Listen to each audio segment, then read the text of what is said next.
በዓለም የፖለቲካ መድረክ የማይገመቱ ውሳኔዎችን በማስተላለፍና የዲፕሎማሲውን ዓለም ግራ በማጋባት የሚታወቁት ፕሬዝዳንት ዶናልድ ትራምፕ በካሪቢያን ባህር ላይ ለወራት የቆየውን የኃይል ሚዛን የሚቀይርና እጅግ አነጋጋሪ የሆነ መግለጫ ሰጥተዋል። ላለፉት 3 ወራት የኩባን ምጣኔ ሀብት አንቆ የያዘውና ሀገሪቱን ወደ ድቅድቅ ጨለማ፣ ሆስፒታሎቿን ወደ መቃብር አፋፍ የከተተው የአሜሪካ የነዳጅ እገዳ በሩሲያ የነዳጅ ጫኝ መርከብ አማካኝነት ትንፋሽ ታይቶበታል። እሁድ ምሽት ፕሬዝዳንት ትራምፕ ከጉብኝት ወደ ዋሽንግተን ሲመለሱ ኤርፎርስ ዋን በተባለው ፕሬዝዳንታዊ አውሮፕላናቸው ላይ ለጋዜጠኞች የሰጡት መግለጫ የነጩን ቤተ መንግስት የቆየና ጠንካራ የነዳጅ ማዕቀብ ፖሊሲ የገለበጠ ነበር።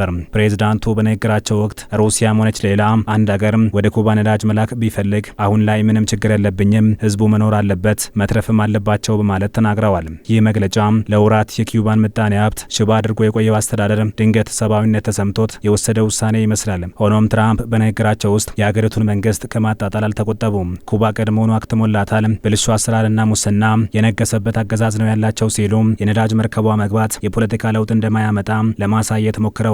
ነዳጅ ቢገባም ባይገባም አገዛዙ ግን ለውጥ አያመጣም የሚለው ንግግራቸው ከችግሩ በስተጀርባ ትልቅ የዲፕሎማሲ ቁማር እንዳለ ግልጽ ማሳያ ነው። በኩባ ምስራቃዊ ጫፍ ላይ የምትገኘውና አናቶሊ ኮሉድኪን የተሰኘችው የሩሲያ መርከብ ጭና የመጣችው ነዳጅ ብቻ ሳይሆን የምታስተላልፈው መልእክት ከባድ እንድምታ ያለው ነው ይላሉ ተንታኞች። ከ730 ሺህ በርሜል በላይ ድፍድፍ ነዳጅ የያዘችው መርከብ ሞስኮ በዩክሬን ላይ በከፈተችው ጦርነት ምክንያት በአሜሪካ በአውሮፓ ህብረትና በእንግሊዝ ማዕቀብ የተጣለባት ብትሆንም የሩሲያ ባህር ኃይል ግን በክብር አጅቦ በእንግሊዝ ካናል በኩል አድርሷታል። ይህ ድርጊት ሞስኮ ለዋሽንግተን ባለስልጣናት ያስተላለፈችው ቀጥተኛ ተጽዕኖአቸው ከእንቅስቃሴ አይገታኝም የሚል መልእክት ተደርጎ ተወስዷል። የእንግሊዝ መንግስት የሩሲያን መርከቦች በኃይል ለመፈተሽ ወታደራዊ ትዕዛዝ አስተላልፎ በነበረበት ወቅት መርከቧ በሰላም ማለፏ የሩሲያን ወታደራዊ ጫና የሚያሳይ ነው። የኒውዮርክ ታይምስ ዘገባ እንደሚያመላክተው የአሜሪካ የባህር ጠረፍ ጠባቂዎች መርከቧን ሳትቆም እንድታልፍ የፈቀዱት ለምን እንደሆነ ግልጽ ባይሆንም በኃይል ሊያስቆሟት ቢሞክሩ ግን አሜሪካን በቀጥታ ከሩሲያ ጋር ወደ ጦርነት ሊያስገባት የሚችል ጸባጫሪ ተግባር እንደፈጸመች የሚታሰብ ነው ይላሉ ታዛቢዎች። ባለፉት 3 ወራት አንድ የነዳጅ መርከብ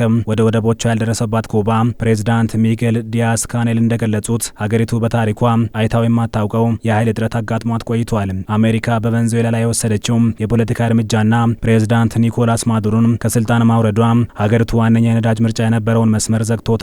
ሜክሲኮም በአሜሪካ የተሰነዘረባትን የከፍተኛ ታሪፍ ዛቻ ፍራቻ እጇን ሰብስባለች። ይህም ደሴቷን ሶሻሊስት የፊደል ካስትሮ ሀገር ጨለማ እንዲወጣት አድርጓታል። መሰረታዊ ኤሌክትሪክ አገልግሎት ባለመኖሩ የንግድ ተቋማትና ፋብሪካዎች ስራ አቁመዋል። ሰዎች ቤታቸው ውስጥ ማቀዝቀዣ መጠቀም ባለመቻላቸው ምግባቸው የተበላሸ ለረሃብ ተጋልጠዋል። የነዳጅ እጥረት የሆስፒታሎችን አገልግሎት በእጅጉ ቀንሶታል። የኩባ የጤና ባለስልጣናት የቀውሱ መቀጠል በተለይ የካንሰር ታማሚ ህጻናት በሕክምና ክትትል እጦት ምክንያት ለሞት አደጋ ያላቸው ተጋላጭነት በከፍተኛ ሁኔታ እንዲጨምር አድርጓል ብለዋል። የህዝብ ትራንስፖርትም ሙሉ በሙሉ በሚባል ደረጃ ቆሟል። አሽከርካሪዎችም ነዳጅ ለመቅዳት ለወራት ወረፋ መጠበቅ ግዴታ ሆኖባቸዋል። የኤሌክትሪክ መቆራረጡ የውሃ ፓምፖችን ስራ በማስቆሙ ዜጎች ለመጠጥ ውሃ በየጎዳናው ጀሪካን ይዘው መሰለፍ ጀምረዋል። ትራምፕ ለኩባ ነዳጅ እንዲገባ የፈቀዱት በድንገት ራርቶላቸው አይደለም ይላሉ ታዛቢዎች። ወቅታዊው የአሜሪካ እስራኤልና የኢራን ጦርነት በዓለም አቀፍ የነዳጅ አቅርቦት ላይ ትልቅ ክፍተት ፈጥሯል። የሁቲ አማጽያን በቀይ ባህር ላይ የሚያደርሱት ጥቃትና የፋርስ ባህረ ሰላጤ ውጥረት የነዳጅ ዋጋን ሰማይ አድርሶታል። ይህን ክፍተት ለመሙላት ሲባል ዋሽንግተን በሩሲያ ላይ ከጣለቻቸው የነዳጅ ማዕቀቦች ለጊዜውም ቢሆን አንዳንዶቹን ለማላላት ተገዳለች። በዚህ ዲፕሎማሲያዊና ምጣኔ ሀብታዊ ሽኩቻ ውስጥ ሩሲያ ትልቅ ትርፍ እያገኘች እንደሆነ በርካታ መረጃዎች ያሳያሉ። ኦብሲዲየን ሪስክ አድቫይዘርስ የተሰኘ የምጣኔ ሀብት ባለሙያዎች ቡድን ተንታኝ ብሬት ኤሪክሰን እንደሚሉት ሩሲያ ከኢራን ጦርነት ትልቅ የገንዘብ ሲሳይ ያፈሰች ነው። በሌላ በኩል ደግሞ ሶሪያና ቬንዙዌላን የመሳሰሉ ወዳጆቿን ስታጣ ኩባን አሁንም ለወዳጆቿ ደራሽ መሆኗን ለማሳየት ሁነኛ ተምሳሌት ለማድረግ አጥብቃ ይዛታለች። የአሜሪካ ማዕቀብ ባለበት ሩሲያ ነዳጅ መላኳ ለሀገሪቱ ህልውና በጭንቅ የደረሰ የወዳጅ እጅ ሆኖላታል። ይሁንና ባለሙያዎች መርከቧ የጫነችው ነዳጅ ኩባን ለተወሰነ ጊዜ ብቻ ሊያቆያት እንደሚችል እየገለጹ ነው። መርከቧ የጫነችው 730 ሺህ በርሜል ድፍድፍ ነዳጅ ወደ 180 ሺህ በርሜል ናፍጣ ሊቀየር ይችላል። የሀገሪቱ ዕለታዊ ፍጆታ በአማካይ 20 ሺህ በርሜል ገደማ ሲሆን ይህም ሀገሪቱ በሙሉ አቅሟ መጠቀም ከጀመረች ከ9 እስከ 10 ቀናት ብቻ ሊያቆያት የሚችል ሲሆን በቁጠባ እስከ 1 ወር ድረስ ሊያገለግላት እንደሚችል ተገምቷል።